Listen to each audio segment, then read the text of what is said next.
Welcome friends, it's Ray. Thank you so much for joining me today. Today's video is all about spring and it's part of the card crafting collaborative on YouTube hosted by Robin, the Delta Crafter. I will link all of the videos in the collab in the description bar below, so please be sure to check out everyone's video.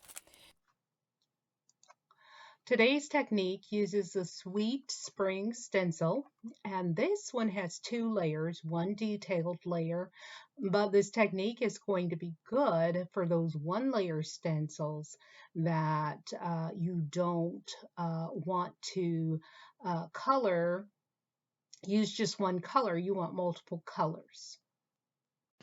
I'm starting with a 65-pound cardstock piece and have used pixie spray on the back of my stencil. And I'm making a mask. I'm using some spun sugar distress oxide ink here and just lightly blending. Not trying to do anything except get some color down. And on my second piece of cardstock, I am bringing in mowed lawn, and I did wipe or clean my stencil in between.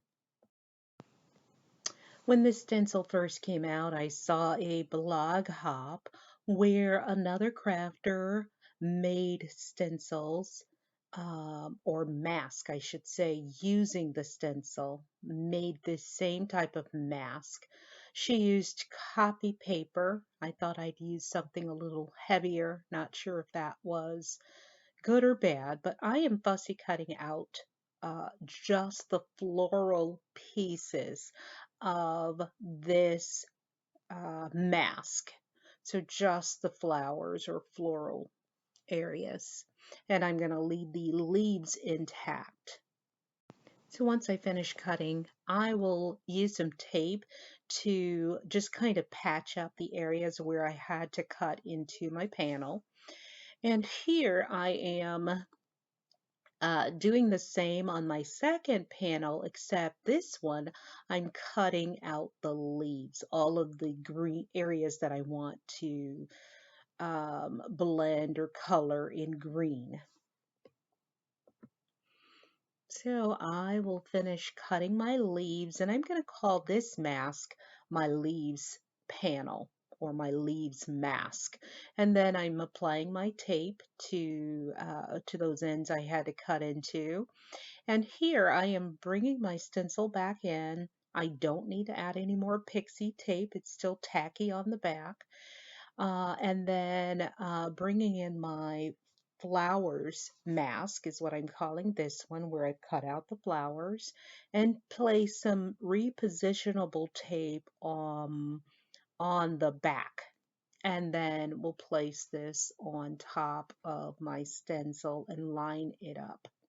Here I'm bringing my spun sugar in and coloring in my roses.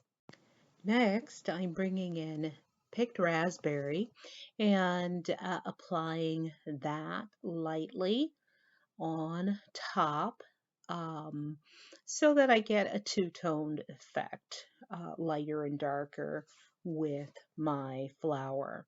So now I'm bringing in my leaves mask and applying that same repositionable tape and applying that to the top of my mask, bringing in peeled paint and coloring my leaves.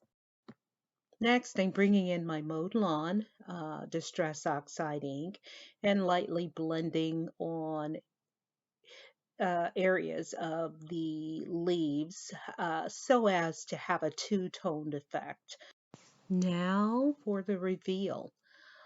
Lovely. There was an area at the bottom where I didn't cut out a leaf, so I'm just kind of touching that up, and then I'm coloring the small buds in pink using my blending brush. I am holding my brush at an angle so that I just use the top part I have a couple of smaller brushes, and I didn't think to maybe use them here. That probably would have worked out a little bit better. But I'm bringing in some picked raspberry here, and just to finish touching that up. So here I flipped my stencil so that I can use the second layering image, and I'm bringing in those same colors um, for this stencil, which adds, or this part of the stencil, which adds the highlights. And then when I'm done with this flower or floral image, I will color a second one off camera. I clean my stencil off camera with some warm soapy water and then fussy cut out both my floral images. I've applied some repositionable tape to the back of my images and just affixing them to some scrap paper. And then I am placing my stencil back over top and using my Frosty Dawn paste. This paste is beautiful. It has a real shimmer shine to it. And so just using my palette knife, making sure I get good coverage, and we'll do the same for my second image. And then we'll immediately take my stencil to the laundry sink here and place it in some hot soapy water while I come back to my project. So I'm going to set this aside to dry thoroughly while I work on the rest of this card. Initially, I started out coloring my card base with picked raspberry, and then I decided I I wanted some white on the outer border.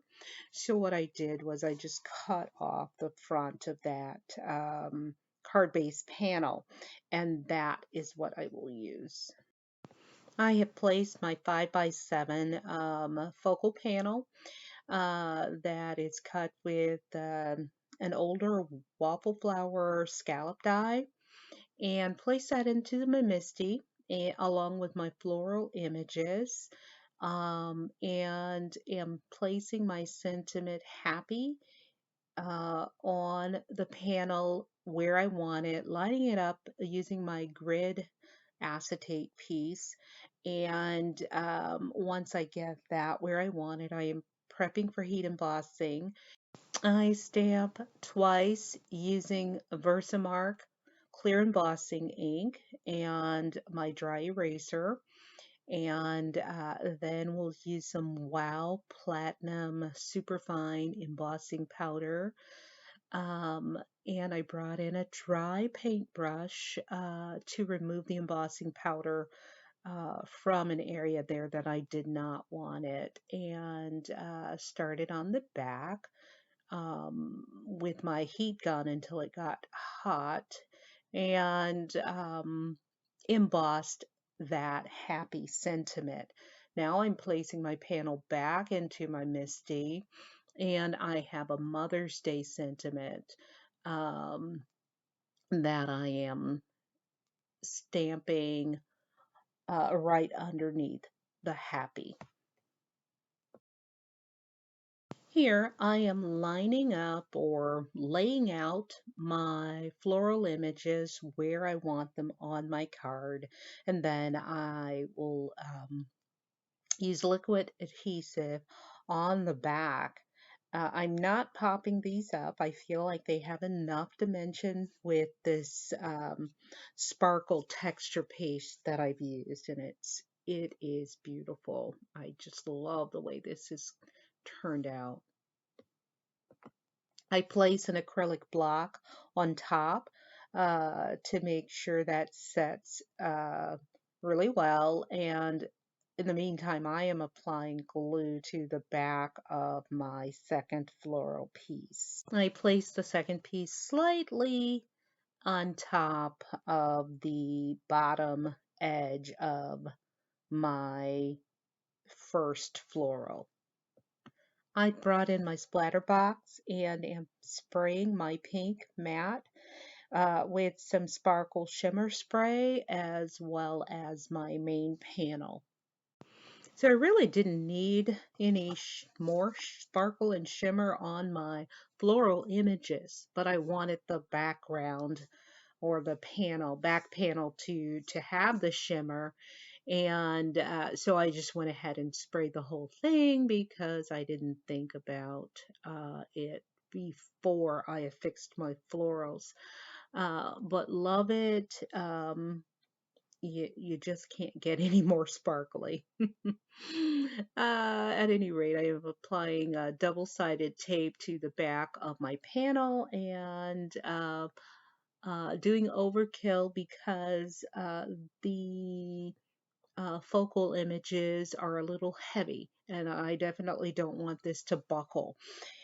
So I am making sure that it is stable and then placing it on top of my pink mat. So next I will turn this over and go ahead and partially release my double-sided tape and place it onto my 5x7 card base.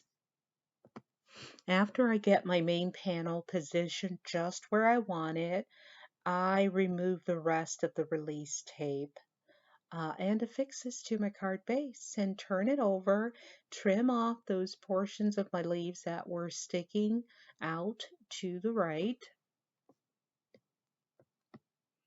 So I've chosen some pops of color in Pearl Bubblegum. And the pops of color, it only takes a gentle squeeze. It's very fluid, and so when you're using different mediums like this, you want to test them before you bring them to your project to make sure that you're not going to squeeze too much out. The Nuvo drops, on the other hand, come out a little differently. So again, make sure you test them before you bring them to your project. I also used the stencil on my envelope and just used my picked raspberry. I did not re-ink my brush, but used what was already there. I hope you've enjoyed today's video and will give me a thumbs up and visit all of the other videos in this collaboration. Thank you so much for joining me today. Until next time, good day, friends.